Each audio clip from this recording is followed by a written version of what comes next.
नमस्कार। जय हिंद, जय भारत। भारतीय अवाम ताकत दल अपने भारतीय भाई बहनों अर्थात अपने देश भारत की जनता अर्थात अपनी भारतीय अवाम से भारतीयता आधारित आपसी श्रद्धा, भारतीयता आधारित आपसी स्नेह, भारतीयता आधारित आपसी प्रेम, भारतीयता आधारित आपसी अखलाक मोहब्बत, भारतीयता आधारित आपसी सहयोग, भारतीयता आधारित आपसी सम्मान, भारतीयता आधारित आपसी एकता, भारतीयता आधारित आपसी भाईचारा तथा भारतीयता आधारित आपसी सद्भाव को समझने व उसे आत्मसात करके वैसा ही और उसके अनुसार आचरण एवं व्यवहार करने हेतु और इसके समस्त भारत में प्रचार प्रसार करने हेतु और इसकी अहमियत और महत्व को प्रत्येक देशवासी को समझाकर उसे अपनाते हुए वैसा ही और उसी अनुसार आचरण एवं व्यवहार करने हेतु और प्रत्येक देशवासी को अपना ही भारतीय भाई बहन मानकर, समझकर, अपनाकर उनके साथ वैसा ही और उसी अनुसार आचरण एवं व्यवहार करने हेतु सतत, सदैव और हमेशा अदब के साथ, आदर के साथ अर्ज करता है, विनती करता है। अब देखिए, ये जो गांधी नेहरू परिवार चांडाल चौकड़ी कॉकस है, जिसको कि आप लोग भ्रम से या भूल से या गलती से कांग्रेस कहते चले आ रहे हैं, वो जब तक वो शासन में रही तब तक इस देश के साथ गद्दारी करना, इस मुल्क भारतवर्ष के खिलाफ जो है दुश्मनी करना, देशद्रोह करना, सत्ता में भी रही तब भी और जब विपक्ष में रही तब भी। इसके अलावा जब सत्ता में रही तो इस देश को बेतहाशा लूटना और उस लूट का जो आयाम जो है पिछले कुछ एपिसोडों के माध्यम से बताया गया है कि वो लूट जो हमारे देश में जो आक्रांता आए थे, मोहम्मद बिन कासिम, महमूद गजनी, मोहम्मद गोरी और शक और हूड़ और नादिर शाह जो कि बादशाह मोहम्मद साहब के जो बादशाह मोहम्मद साहब के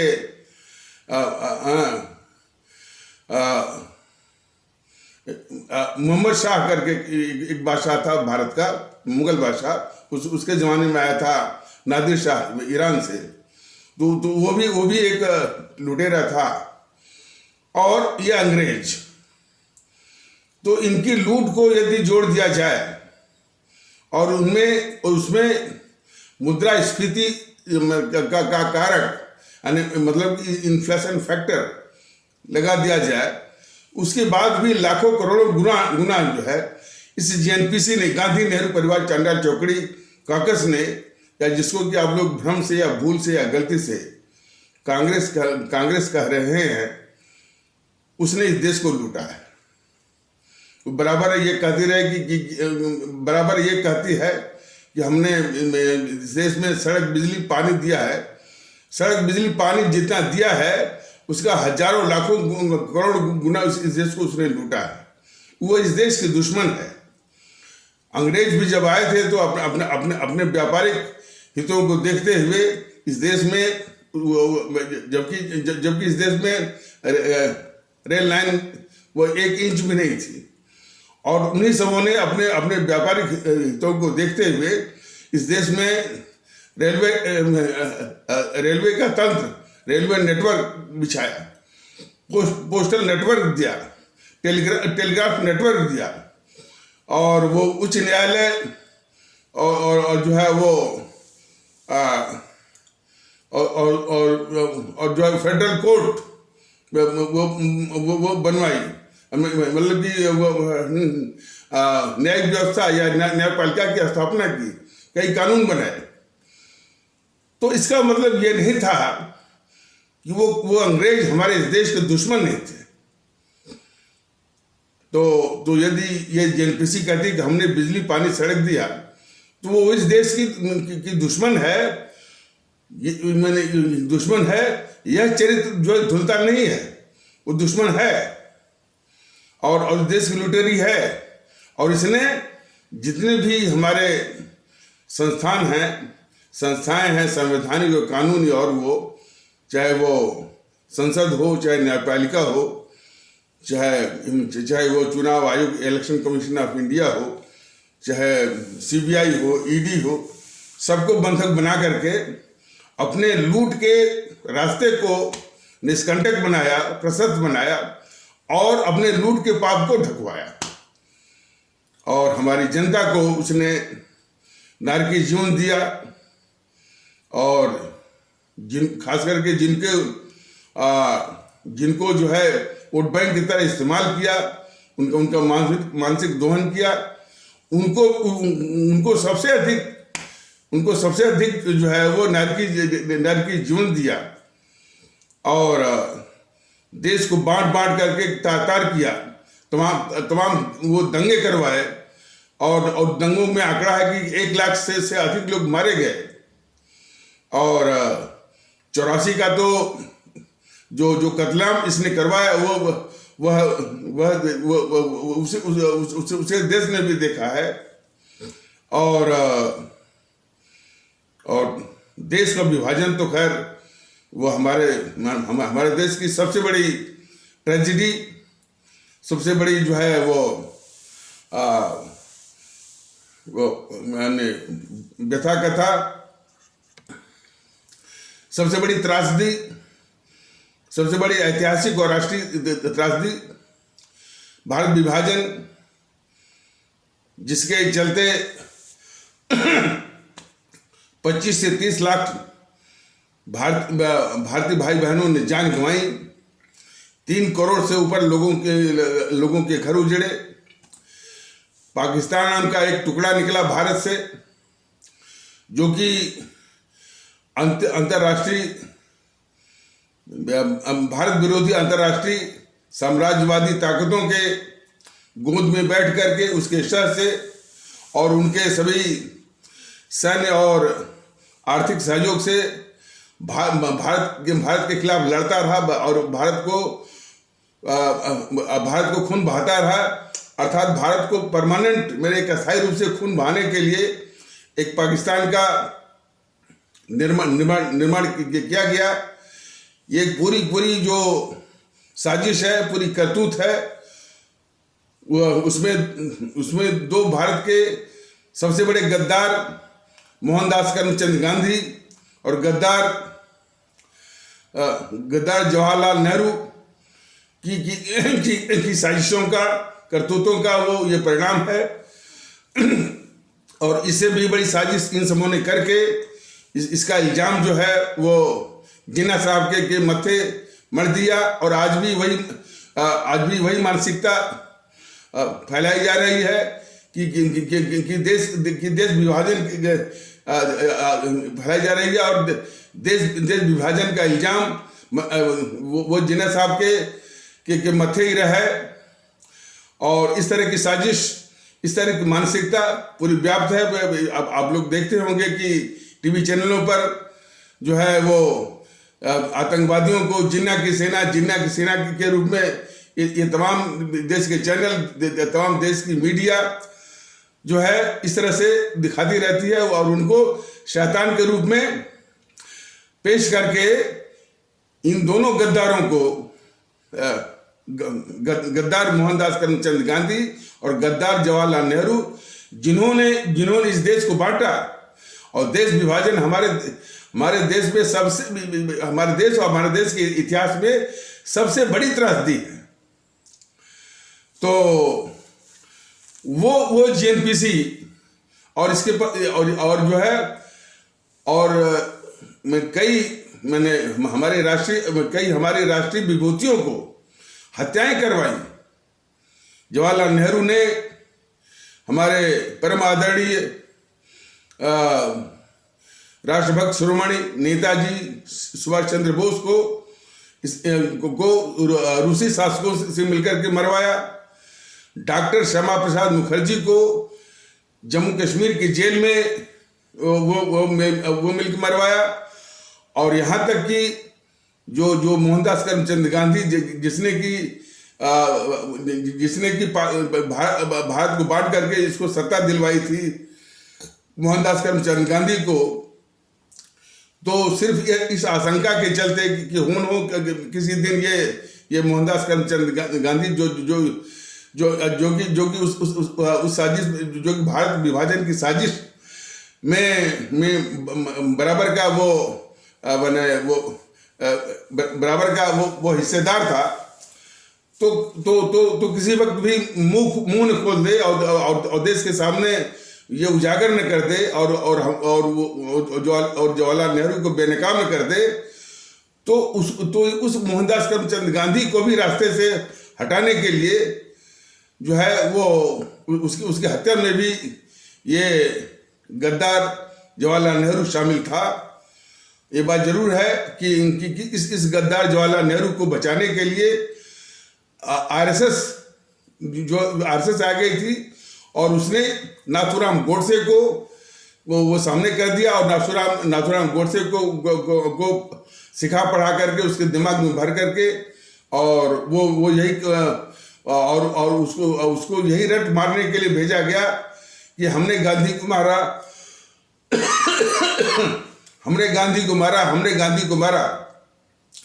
और अपनी बात को उचित ठहराने के लिए उसने हमने गांधी को क्यों मारा इस नाम की उसने किताब भी लिख डाली।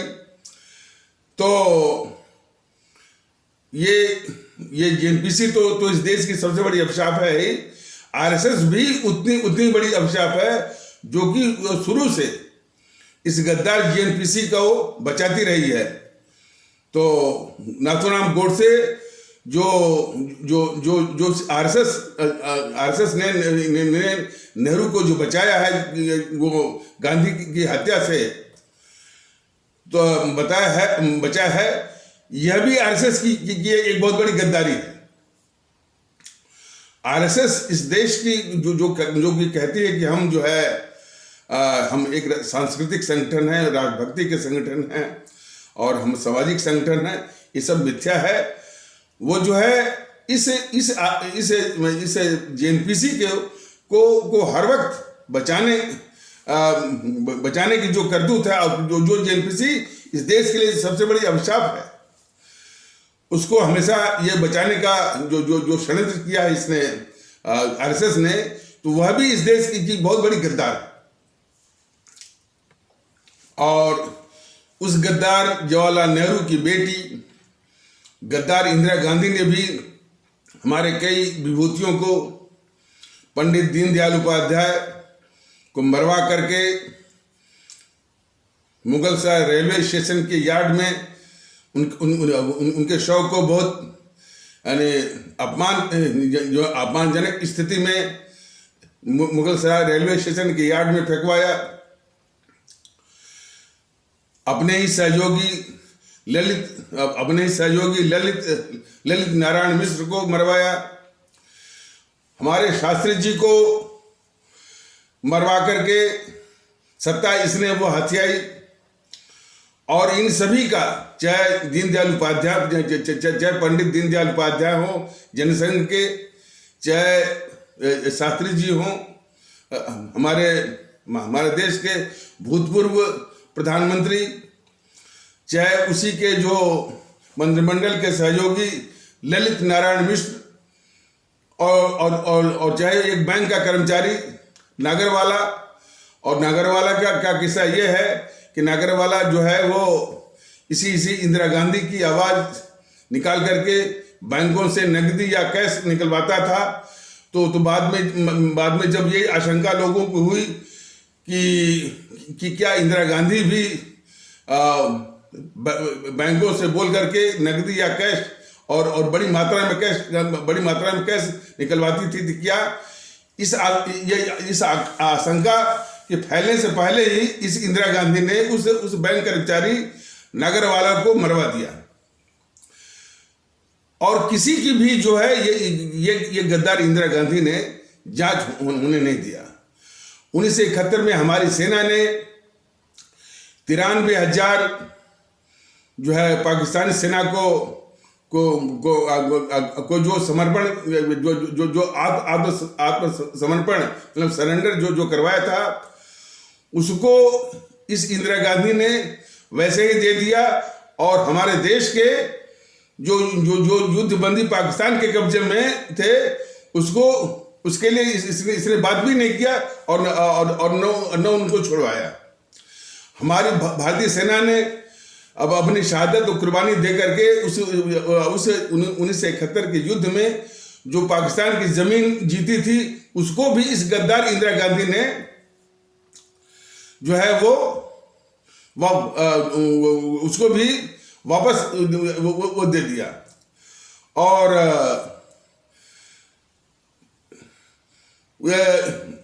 वही एक मौका था कि जब उसके 93,000 जो सैनिकों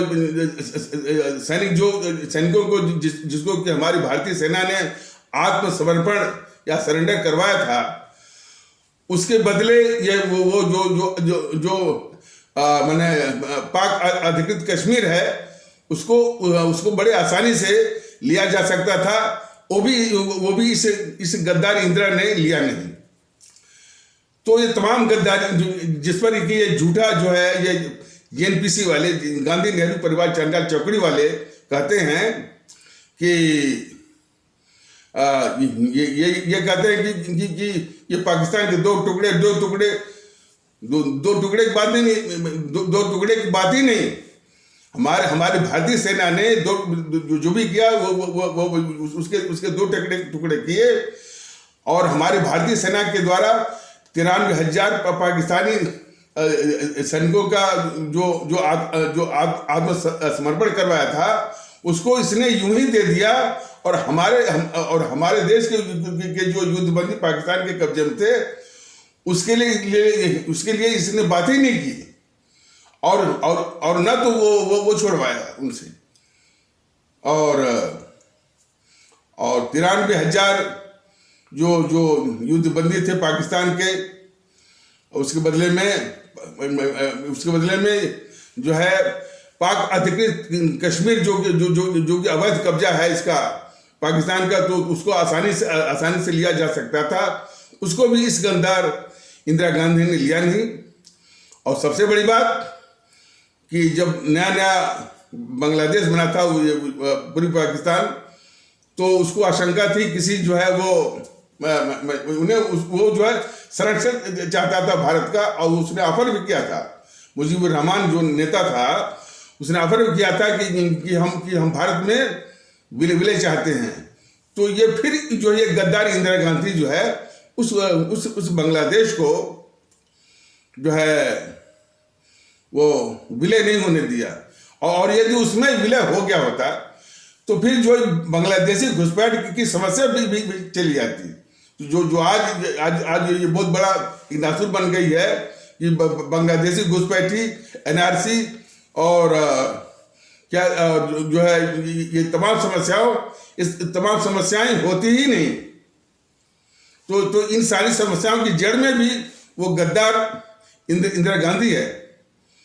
और इसके बाद तो उसने जो है इस देश में इतना भ्रष्टाचार फैलाया, इतना भ्रष्टाचार किया, करवाया कि जयप्रकाश नारायण जो कि अपनी वृद्धावस्था के चलते वो राजनीतिक संन्यास में चले गए थे। उनको इंदिरा गांधी के भ्रष्टाचार के खिलाफ आंदोलन वो करना पड़ा। और वो आंदोलन बढ़ते 1977 में मैं जब अपने परिणत में आया, तो ये पूरा मैंने पूरा उत्तर भारत में उसी प्रकार की एकता जो कि 1857 की जो हिंदू मुस्लिम एकता अपनी पराकाष्ठा में परिलक्षित हुई थी, वही एकता जो है 1977 के चुनाव में वो दोबारा देखने को मिली। और उत्तर भारत की 3 सीटों में से महज 9 सीट ही जो वो जीत पाई थी ये कांग्रेस। तो इतनी बड़ी गद्दार थी वो इंदिरा गांधी। और फिर राजीव आया और उसी वक्त में हमारे 6000 सिख आस्था वाले भारतीय भाई बहनों का सरेआम कत्ल हुआ। और ये कहकर निकल गया कि जब बड़ा पेड़ गिरता जब बड़ा पेड़ गिरता है तो धरती हिलती है। और भी इस तरह की उसने सांप्रदायिक जो है वो भाषण वो दिए थे, जिसके आधार पर उसका चुनाव रद्द हो सकता था। लेकिन उसी जेएनपीसी को बचाने वाले ये लाल कृष्ण आडवाणी और अटल बिहारी वाजपेयी ने जो है उस राजीव गांधी के खिलाफ मुकदमा नहीं करने दिया। ये भी एक तथ्य है। इस बीजेपी का और जनसंघ का पूरा इतिहास रहा है कि इन देश के गद्दारों, चाहे वो जवाहरलाल नेहरू हो, चाहे वो गद्दार जवाहरलाल नेहरू हो, चाहे गद्दार इंदिरा गांधी हो, चाहे गद्दार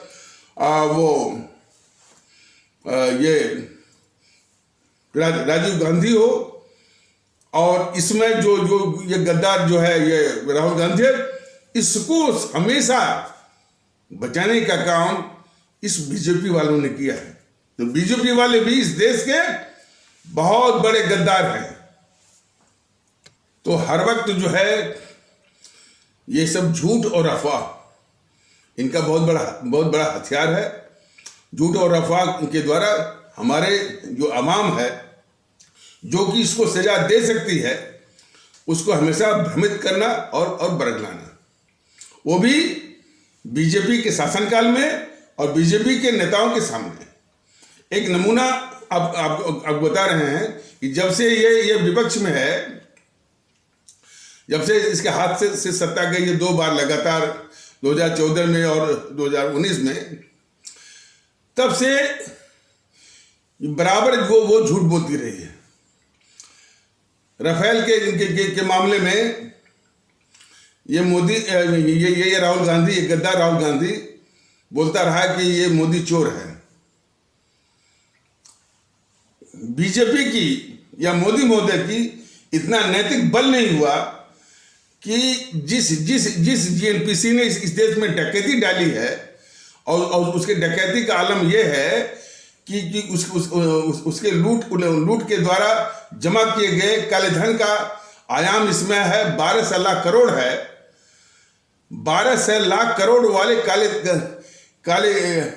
धन वाला मोदी को कहता रहा कि मोदी चोर है, मोदी चोर है, जो चौकीदार चोर है। और मोदी और बीजेपी वालों को यह नैतिक बल नहीं हुआ कहने का कि भाई चोर डकैत तो तुम हो, तुमको कैसे अधिकार बनता है कि किसी और को वो चोर कहो। लेकिन जो इसकी साजिश है बीजेपी की, उस राहुल को बचाना है। यही बताया गया था कि 60-70 सालों तक तो इस देश ने जो है एक डकैत, एक भ्रष्टाचारी और देश के दुश्मन, देश के अभिशाप को यह देश झेलता रहा। अब उसके बाद जो बीजेपी आई है, उन्हीं डकैतों को, उन्हीं देश के दुश्मनों को, उन्हीं जो है वो देश के गद्दारों को ये बचा रही है ये बीजेपी। यही अब तक की नीयत रही है हमारे आदरणीय भारतीय अवाम की। तो उसका ये तो मैंने यह तो वो सच्चाई है और यथार्थ है। उसके नमूने अब आप देखिए कुछ तो जब से सत्ता गई है इसकी जेएनपीसी की या कांग्रेस की, तब से वो ये बोला कि चौकीदार चोर है। और उस चौकीदार चोर का इस बीजेपी के पास जो कोई नैतिक बल नहीं था, नैतिक साहस नहीं था कि ये कहने का कि भाई चोर डकैत तो तुम हो, तुमको कैसे अधिकार बनता है किसी और को चोर कहने का। इतना भी नैतिक साहस नहीं हुआ। और वो इसलिए कि बीजेपी जो है हर वक्त जो है उस गद्दार राहुल गांधी को बचाने का षड्यंत्र करती है। तो वो उसी षड्यंत्र का हिस्सा है, क्योंकि वो जो है उल्टे जो है चौकीदार चोर जो है का आरोप जो है वो झेलती रही। यह भी देश बहुत ध्यान से देखे। इसके पहले जब माननीय सर्वोच्च न्यायालय ने SC/ST एक्ट, SC/ST अधिनियम में उस प्रावधान को खारिज किया जिस प्रावधान के तहत यह व्यवस्था थी कि जब भी कोई शिकायत आती है तो बगैर किसी जांच के ही जो है वो आरोपी जो है वो गिरफ्तार को होना है। तो इसी प्रावधान को माननीय सर्वोच्च न्यायालय ने खारिज कर दिया। उसका यह कहना था कि जब भी कोई शिकायत आए तो पहले उसकी जांच हो, और जांच के अंतर्गत यदि कोई तथ्य, कोई सामग्री, कोई मटेरियल पाया जाता है तभी जाकर के वो गिरफ्तारी की जाए। तो ये सुप्रीम कोर्ट ने उसको खारिज करके इस तरह की उसने व्यवस्था दी थी।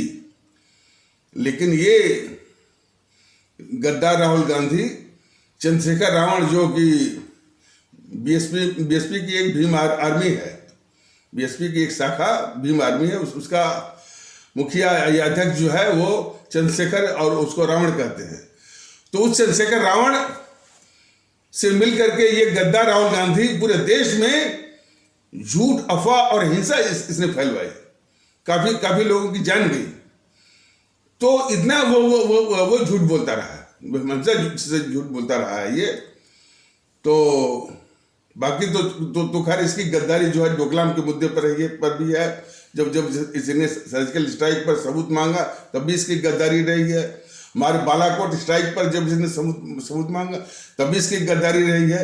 अपने सेना अध्यक्ष को जब इसने सड़क का गुंडा कहलवाए इस गद्दार राहुल गांधी की, तब भी इसकी देश के खिलाफ गद्दारी रही है। और हर वक्त जो है चीन के पक्ष में और भारत के खिलाफ गद्दारी ये करता ही रहता है।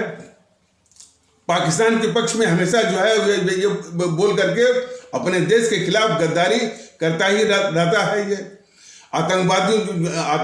पाकिस्तानी आतंकवादियों के पक्ष में हमेशा बोल करके ये हमेशा भारत के खिलाफ गद्दारी करता ही रहता है। तो इसकी गद्दारियों की एक लंबी फहरिस्त है, और ये बहुत ही घातक किस्म का गद्दार है ये राहुल गांधी। लेकिन इस राहुल गांधी को कैसे ये मोदी सब सहूलियत देते हैं, यह भी एक बहुत बड़ी गद्दारी है हमारे मोदी जी की। आप लोगों ने देखा होगा कि 1-1.5 साल पहले जब कोरोना का पूरा कहर चल रहा था अपने देश में, शायद दूसरी लहर थी या इस प्रकार की, और लोगों का विदेश जाना बड़ा मुश्किल हो रहा था। विदेश जो है दुबई के जरिए ही लोग जाया करते थे, और दुबई में काफ़ी उसके नखड़े थे, मेडिकल इंश्योरेंस और मेहराबा सर्विस इस प्रकार से। और काफ़ी हमारे जो भारतीय भाई बहन हैं वो उनके टिकट जो है कैंसिल हुआ करते थे, निराश होकर के इंदिरा गांधी इंटरनेशनल एयरपोर्ट से हमेशा वो लौटा करते थे। उसी दौरान ये मोदी महोदय ने एयर इंडिया की स्पेशल फ्लाइट का इंतजाम किया, यहां से दुबई से कतर से इटली या मिलान। ये गद्दारी है मोदी महोदय की। इस सर्वाधिक गद्दार राहुल गांधी की मदद करने का। और उसके बाद उसने एक वैनिटी कार मंगाई। वैनिटी कार का कस्टम क्लियरेंस नहीं हो रहा था। ये जो प्रधानमंत्री थे, इन्होंने अपने प्रधानमंत्री पद का दुरुपयोग करके उस वैनिटी कार का कस्टम क्लियरेंस करवाया। ये जो प्रियंका गांधी और उसका पति जो रॉबर्ट वाड्रा और राहुल गांधी ने मिलकर के हमारे किसान भारतीय भाई बहनों की जमीन वहाँ हरियाणा में भी और राजस्थान में वो हड़प कर रखी है। उस जमीन को ये मोदी महोदय जो है वापस नहीं करवा पाए, जबकि दो बार जो है बीजेपी की या खट्टर की सरकार हरियाणा में खुद है। इस गहलोत सरकार के पहले भी जो है वो वसुंधरा राजे की बीजेपी की सरकार थी, तब भी हमारे किसान भारतीय भाई बहनों की जमीन जो है जो इन गद्दारों ने राहुल गांधी और प्रियंका गांधी और रॉबर्ट वाड्रा ने हड़पी है, उसको वापस नहीं कर पाए। उल्टे उस हड़पी हुई जमीन में ये मोदी महोदय उसमें जो है जेएनपीसी की सहायता के लिए या इन गद्दारों की सहायता के लिए उसमें निवेश करवा रहे हैं। और सुनने में यह आया है कि जब जो ये इसकी कोरोना की लहर ओमिक्रॉन वाली चली है, तब से कई देश ये कह रहे हैं कि भाई हमारे यहाँ कोई यात्री ना आए, मतलब कि वहाँ पर यात्रियों के आने पर पाबंदी लगी हुई है। उस समय भी जो है ये मोदी महोदय और उनका प्रधानमंत्री कार्यालय ने स्पेशल प्रोविजन दे करके वो जो है वीजा दिलवाया। तो सवाल इस बात का है कि देखिए ये देश के लोगों को अच्छी तरह जानना है कि जेएनपीसी तो इस देश की गद्दार है, वो गद्दारी करती रहती है। और ये मोदी महोदय उस जेएनपीसी के गद्दार राहुल गांधी को देश के खिलाफ गद्दारी करने के सारी सहूलियत, सारी फैसिलिटी, सारी सहायता, सारी दे रहे हैं। तो इस प्रकार मोदी जी भी इस देश के साथ बहुत बड़ी गद्दारी कर रहे हैं, वो अपरोक्ष रूप से। तो वैसे भी कानून की नजरों में जो अपराध होता है, एक अपराध करने वाला होता है, एक अपराध को सजा देने वाला होता है। तो कानून की नजरों में अपराध करने वाला और अपराध को सजा देने वाला दोनों बराबर के अपराधी माने जाते हैं। और तो वही हाल देश का है।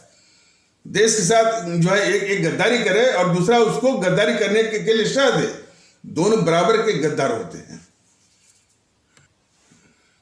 अब थोड़े वक्त के लिए यह विचार कर लेना जरूरी है कि ओमिक्रॉन की कोरोना की लहर चल पड़ी है, उसके चपेटे में भारत आ गया है। और ये 5 राज्यों के जो चुनाव हैं उसी में होने हैं, रैलियां होंगी और उसमें कोरोना के संबंध में जितनी भी सावधानियां हैं, जितने भी आवश्यक अनुदेश हैं, और जितने भी उसमें आवश्यक जो है वो निर्देशों का पालन है, सबकी धज्जियां उड़ती हैं। ये तो एक पक्ष रहता है। दूसरा रहता है मौतें होती हैं जनता की भी और चुनाव कर्मचारियों की भी। यह देश वो देख चुका है। और इसी संबंध में धन्यवाद देना चाहिए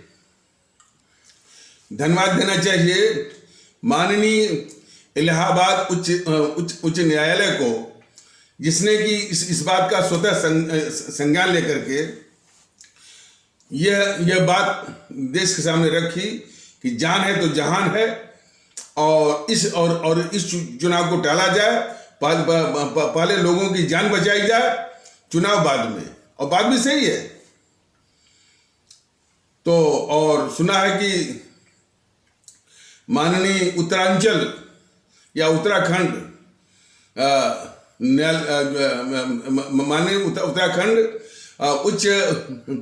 उच्च न्यायालय ने भी इसी संबंध में चुनाव आयोग को सावधान नोटिस भी भेजा है। और कोई तो कह रहे थे कि शायद तलब भी किया है।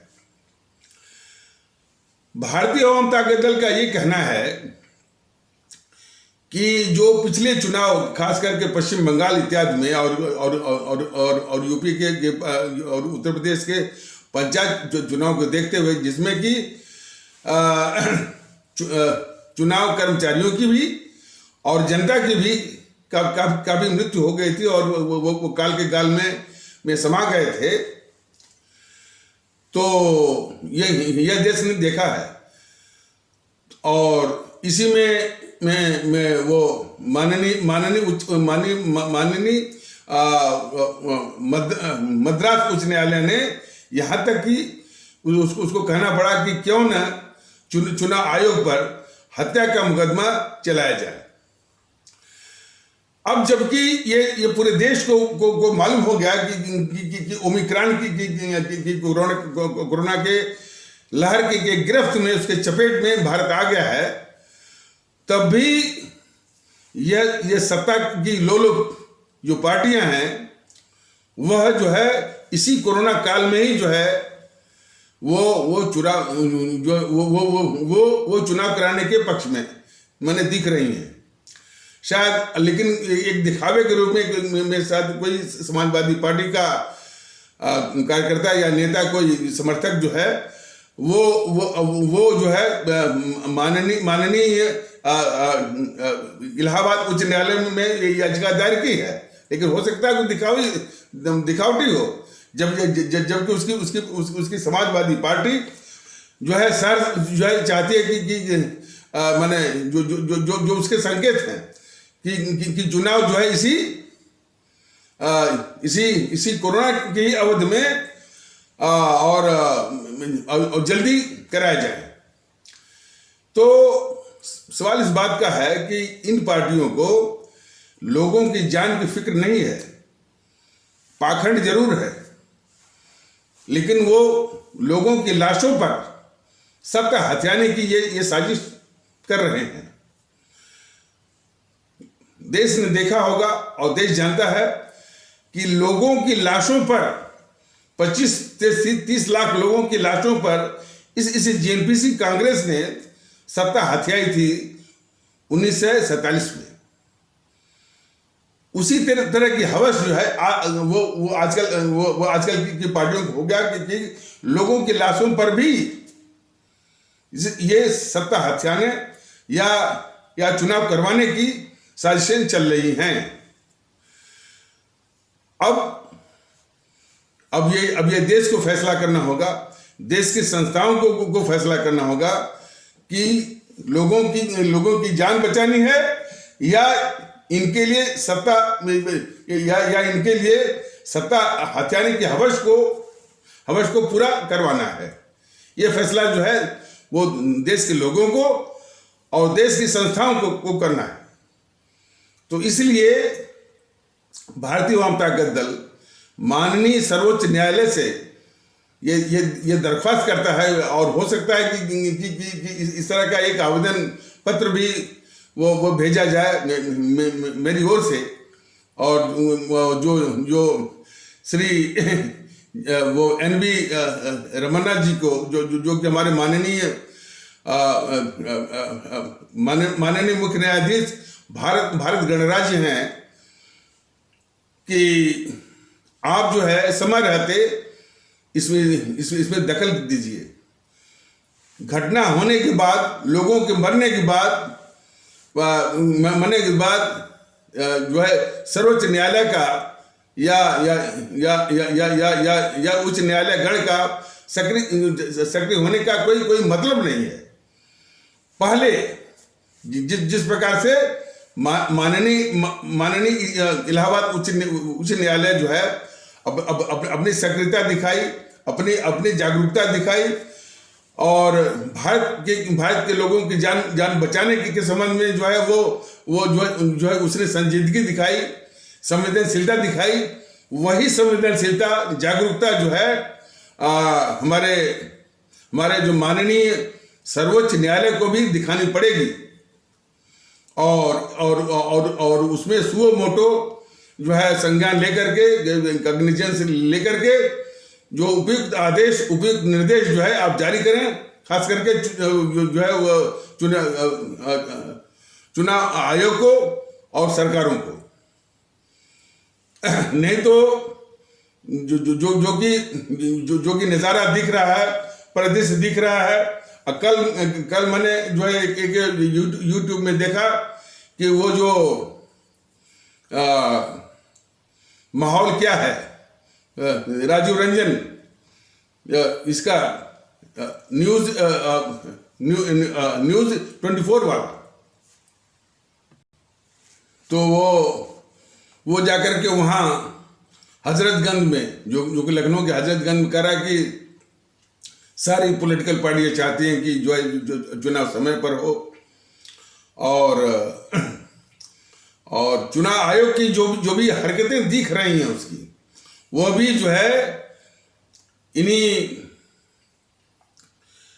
यानी राजनीतिक पार्टियों के साथ और राजनीतिक पार्टियों के दबाव में, और खास करके जो पार्टी इसमें सत्ता में है, और खास करके जो ये मोदी जी बहुत फीता उता काट दिया है उन्होंने, तो तमाम फीता उता काटने के कारण जो है वो वोट को बटोरना चाहते हैं, वोट को हिलोड़ना चाहते हैं और सत्ता हथियाना चाहते हैं।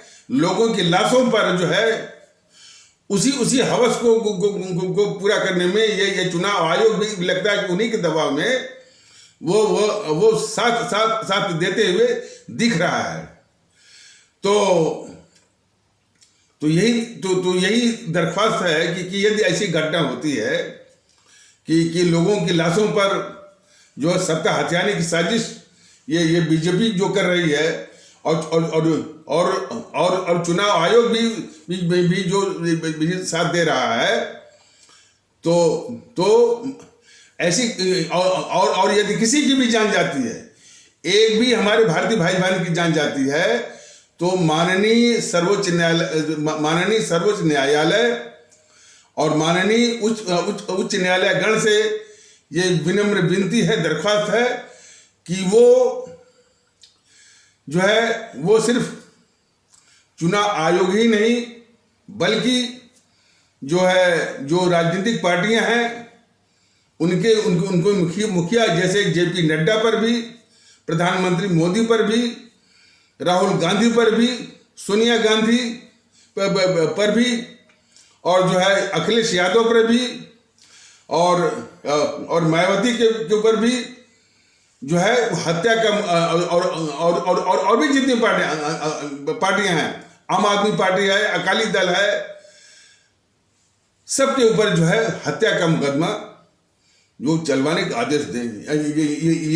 यदि एक भी हमारे भारतीय भाई बहन की जान जाती है तो, और यदि ऐसा न्यायालय भी नहीं करते हैं और बाद में कुछ नाटकीय इस तरह से कार्रवाई करते हैं, तो ये देश देखेगा कि लोगों की जान बचाने के लिए ये जो संस्थाएं हैं, हमारी जो न्यायपालिका है, और जो माननीय सर्वोच्च न्यायालय, माननीय उच्च न्यायालय गण, जिनकी की सबसे बड़ी जिम्मेदारी बनती है लोगों की जान बचाने के लिए उपयुक्त आदेश जो है वो पारित करने का, यदि ये भी पीछे रहते हैं तो इस देश की जनता देखेगी, भारत की आवाम देखेगी, सबको देखेगी। तो इसीलिए दरख्वास्त है। और सबसे बड़ी बात कि चुनाव आयोग चुनाव आयोग हमारी एक बहुत महत्वपूर्ण संवैधानिक संस्था है। इसके ऊपर यदि हत्या का मुकदमा यदि चलता है तो ये खुशी की बात नहीं है, ये बहुत ही शर्मसार करने वाली बात होगी कि इस संस्था के ऊपर जो है एक हत्या का मुकदमा चले। हालांकि वो मुकदमा सफल होता है या असफल होता है, बात दूसरी है।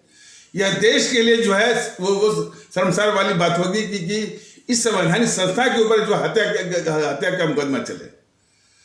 तो व्यक्तिगत रूप से मुझे भी बहुत दुख होगा, लेकिन उससे भी अधिक दुख की बात है कि आखिर ये चुनाव आयोग लोगों की जान बचाने के लिए जो है आगे क्यों नहीं आता है। तो इस संबंध में यदि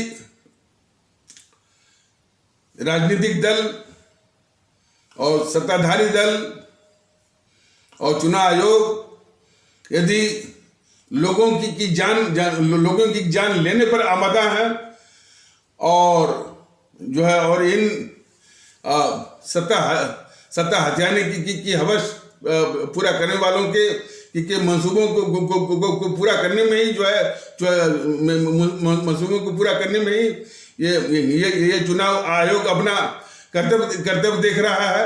लोगों की लाशों पर तो कोई बात नहीं है। भारतीय वाम ताकत दल इस विषय में जरूर वो जरूर सोचेगा कि इस तरह के हत्यारे जो कार्यक्रम है जो चुनाव है उसमें हम भाग लें या न लें। इसलिए कि कम से कम भारतीय वाम ताकत दल जो कि लोगों की चिंता करता है, देश की चिंता करता है, तो उसमें बहुत ही गंभीर है कि लोगों की जान लेने के लिए आमादा ये राजनीतिक पार्टियां इस कोरोना अवधि में लोगों की जान बचाने के बजाय सत्ता हथियाने की होड़ में और उस होड़ को हवा दे रहा है अपना ये संवैधानिक संस्थान चुनाव आयोग। तो इस तरह की यदि साजिश होगी मान लीजिए तो भारतीय वाम ताकत दल को सोचना पड़ेगा कि इस साजिश में भारतीय वाम ताकत दल शरीक होगा या नहीं। इसलिए कि लोगों की जान उसमें जाए और लोगों हमारे भारतीय भाई बहनों की जान जाए और भारतीय वाम ताकत दल उसमें शरीक हो, हरगिज नहीं। तो एक बहुत बड़ा एक सवाल खड़ा है कि सामने दिख रहा है कि भाई कि कोरोना की लहर चल रही है, रैलियां होगी और जो है और जो कोरोना के संबंध में जितनी सावधानियां हैं कोई बरतता नहीं है उसके धज्जियां उड़ती हैं और जानबूझ करके जो है सत्ता हथियाने की हवस यानी इतनी हावी है। और चुनाव आयोग भी जो है इसमें बराबर का वो भागीदार दिख रहा है, उसका जो उतावलापन। तो ये स्थिति बड़ी गंभीर है। तो इसीलिए भारतीय वाम ताकत दल अपने माननीय सर्वोच्च न्यायालय और माननीय उच्च न्यायालय गण से ये बराबर दरख्वास्त करेगा कि सुओ मोटो कॉग्निजेंस लेकर के आवश्यक आदेश पारित करें कि सबसे पहले अपने भारतीय भाई बहनों की जान बचाई जाए। चुनाव वगैरह जो है बाद में भी हो सकते हैं, क्योंकि ये जो व्यवस्था है देश की, चुनाव हो, सरकार हो, आपका जो है वो न्यायपालिका हो, यह देश की जनता के लिए है। जनता की हत्या के लिए नहीं है। यह देश को जानना चाहिए। और इसलिए सबकी अलग अलग भूमिकाएं हैं। लोगों की जान बचाने में लोगों की जान बचाने में देश की अपनी अपनी भूमिकाएं हैं और अपनी जिम्मेदारियां हैं, उत्तरदायित्व हैं। तो इसीलिए इसी संबंध में भारतीय वाम ताकत दल जो है वो पुनः उनसे निवेदन करता है कि अपने जो उत्तरदायित्व और अपनी जागरूकता का परिचय देते हुए जो है सुओ मोटो कॉग्निजेंस लेकर के आवश्यक आदेश आप पारित करके जो लोगों की जान लेने के लिए जो सिर्फ सत्ता हथियाने की हवस को पूरा करने के लिए लोगों की जान लेने पर जो आमादा है पूरा ये कुनबा वो राजनीतिक पार्टियों का और उसी में साथ दे रहा है ये चुनाव आयोग, उसको रोकिए। और इसके बाद भी यदि चुनाव आयोग नहीं रुकता है तो, और ये पॉलिटिकल और जो है वो माने वो चुनाव करवाता है, लोगों की जान जाती है तो निश्चित रूप से मेरी ये विनम्र जो है वो दरख्वास्त है इसी न्यायपालिका से या माननीय सर्वोच्च न्यायालय से और माननीय उच्च न्यायालय गण से कि निश्चित रूप से आप जो है हत्या का मुकदमा राजनीतिक पार्टियों के मुखिया, खास करके जीएनपीसी के राहुल गांधी, सोनिया गांधी, भारतीय जनता पार्टी के जेपी नड्डा और देश के प्रधानमंत्री मोदी जी, और जो है अखिलेश यादव, और जो है ये और अकाली दल, आम आदमी पार्टी का जो मुखिया जो केजरीवाल है, इस पर हत्या का मुकदमा चले।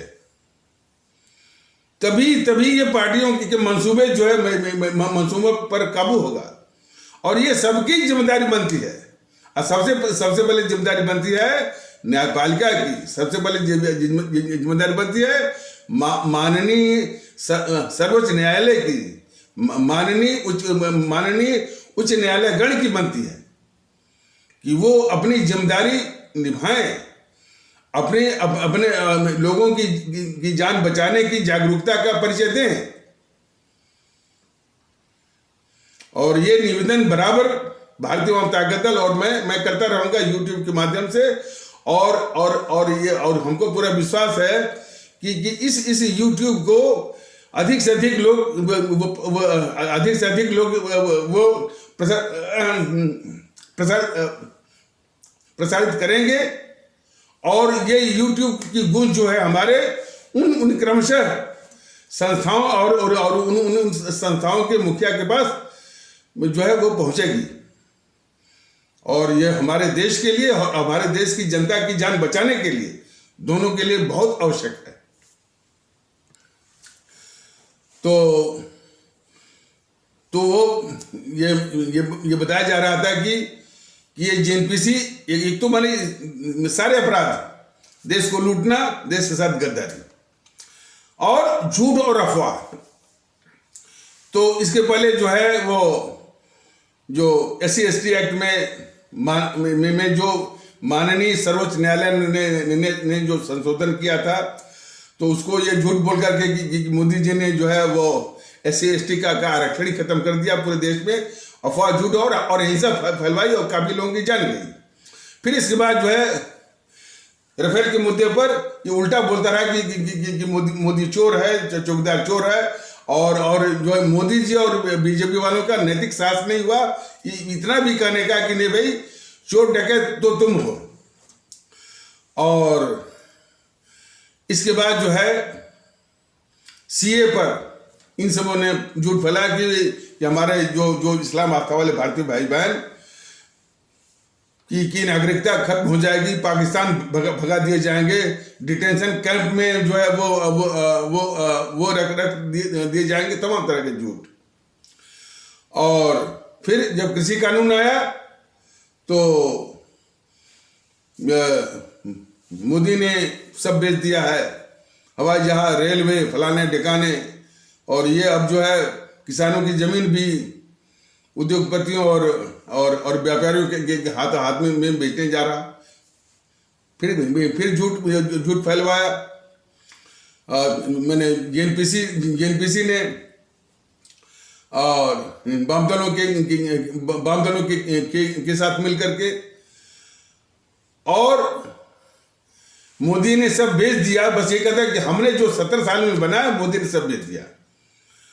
ये जो बीजेपी जो है इस तरह से सारे आरोपों को जो स्वीकारती है, यह वो भले वो स्वीकारती हो और उसके साजिश का हिस्सा हो, लेकिन यह देश को नाकाबिले बर्दाश्त है। ये मोदी महोदय जान लीजिए कि आप चोर हैं या नहीं हैं, आपने बेचा है नहीं बेचा है, यह विषय आपका है कि आप जो है अब जो वो मैंने इसके झूठों और झूठ और अफवाह का जवाब दीजिए या मत दीजिए, या दिलवाइए या मत दिलवाइए, ये शुद्धता आपका विषय है। लेकिन जहां तक जानकारी का प्रश्न है, मैं साफ कहते रहा हूं कि हम तो देख रहे हैं और देश भी देख रहा है कि कोरोना काल में भी जबकि विश्व में अनेक देशों की अर्थव्यवस्थाएं जो है वो अर्थव्यवस्थाएं उनकी चरमरा रही हैं, ध्वस्त हो रही हैं, क्रैश हो रही हैं।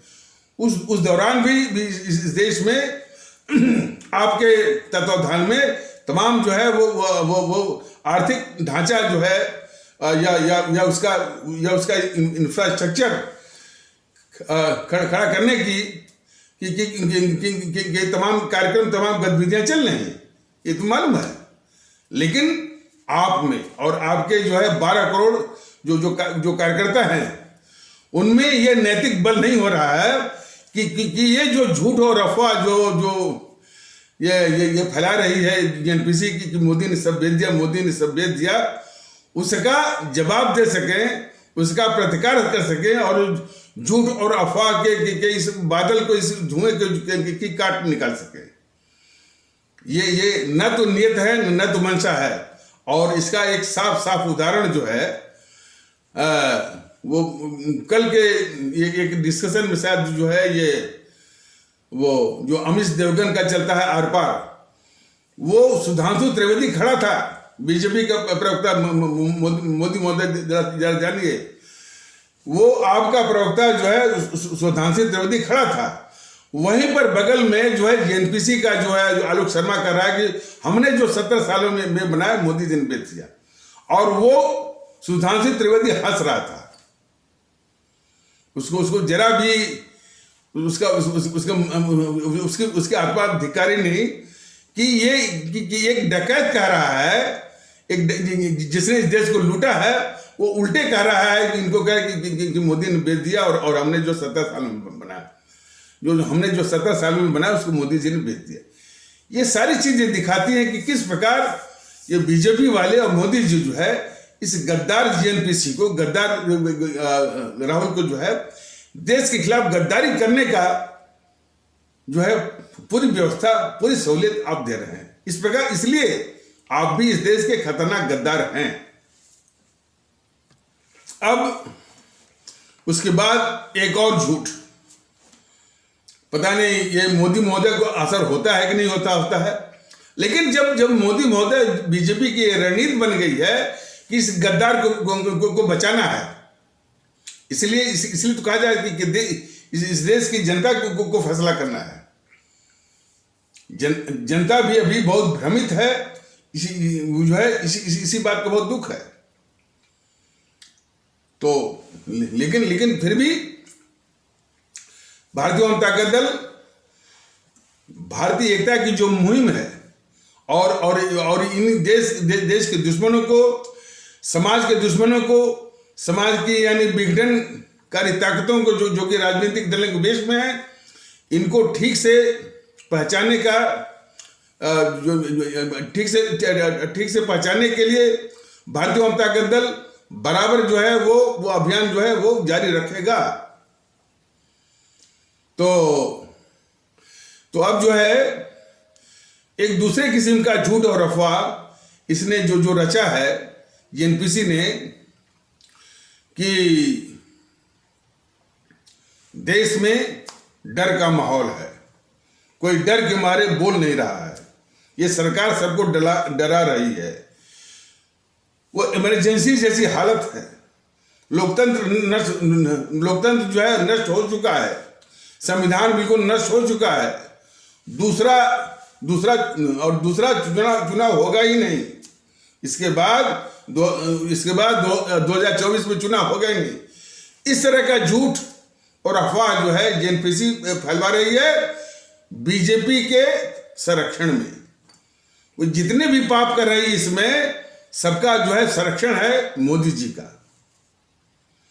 यदि वो झूठ फैला रहे कि मोदी ने सब बेच दिया, तो इस तरह का झूठ अफवाह जो है वो जेएनपीसी या जेएनपीसी के राहुल या उसके तमाम नेता और चंगू मंगू जो फैलवा रहे हैं, वो मोदी जी के संरक्षण में कर रहे हैं। मोदी जी खुद ऐसा जो है वो अब तो यही लगता है कि खुद वो करवा रहे हैं इसी जेएनपीसी से। लेकिन फिर भी एक यानी कोई और कहता या ना कहता वो बात दूसरी है। जो इस देश का जो डकैत कह रहा है और झूठ बोलवा रहा है कि जो है संविधान खत्म हो गया, लोकतंत्र खत्म हो गया, लोग डरे हुए हैं, मैंने जैसे हालात हैं, लोग बोल नहीं पा रहे हैं, 2024 का चुनाव होगा ही नहीं। और ये बीजेपी के लोग, बीजेपी के 12 करोड़ कार्यकर्ता और पदाधिकारी बिल्कुल जो है इसको मौका दे रहे हैं कि इस तरह का झूठ और अफवाह वो फैलाए।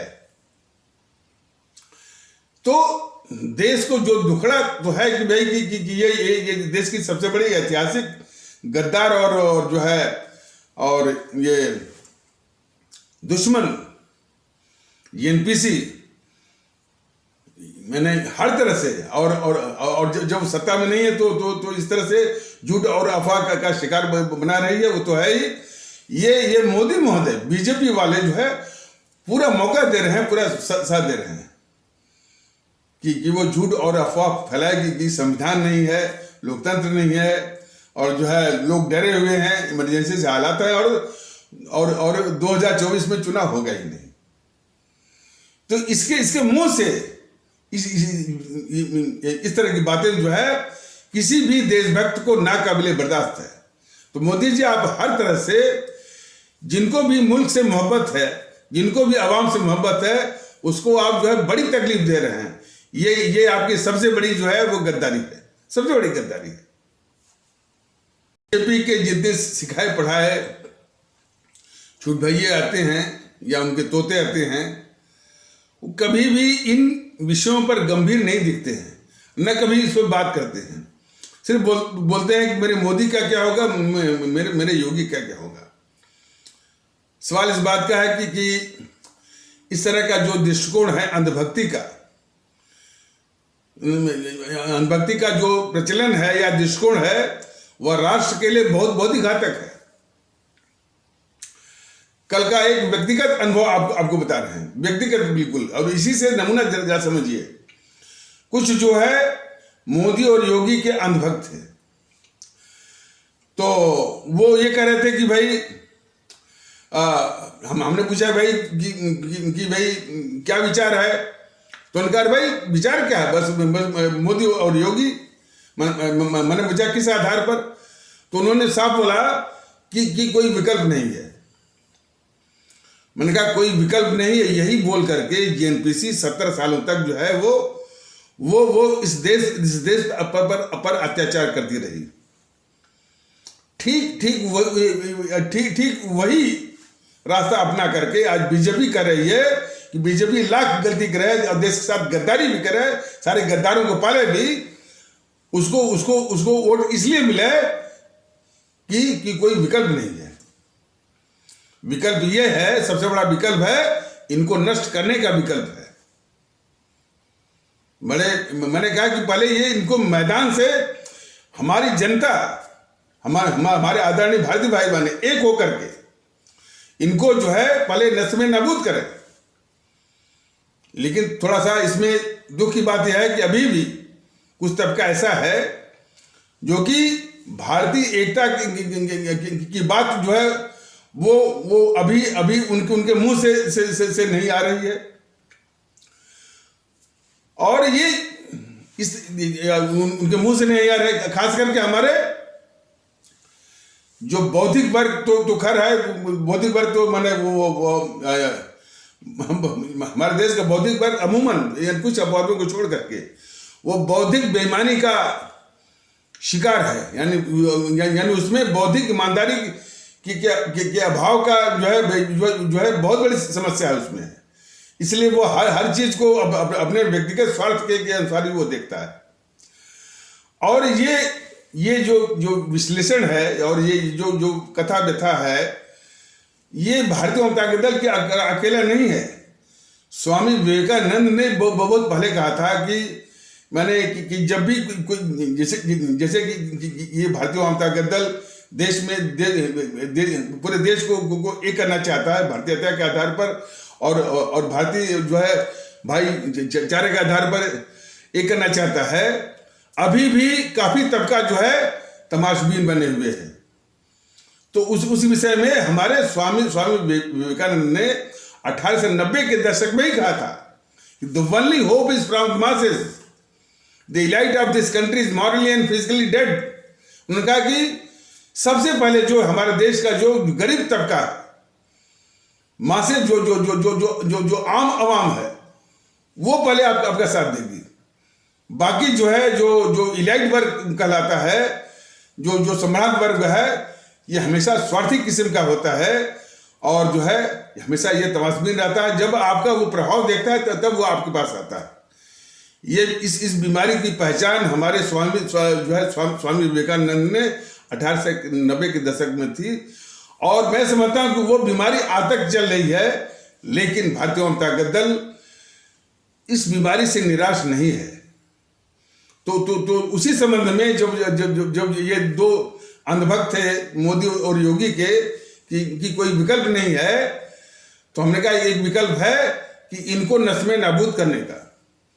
जब सभी नस्ल नाबूद होंगे, उसी से जो है वो विकल्प आगे निकलेगा, और सभी इस देश के और इस समाज के घोर शत्रु हैं सब।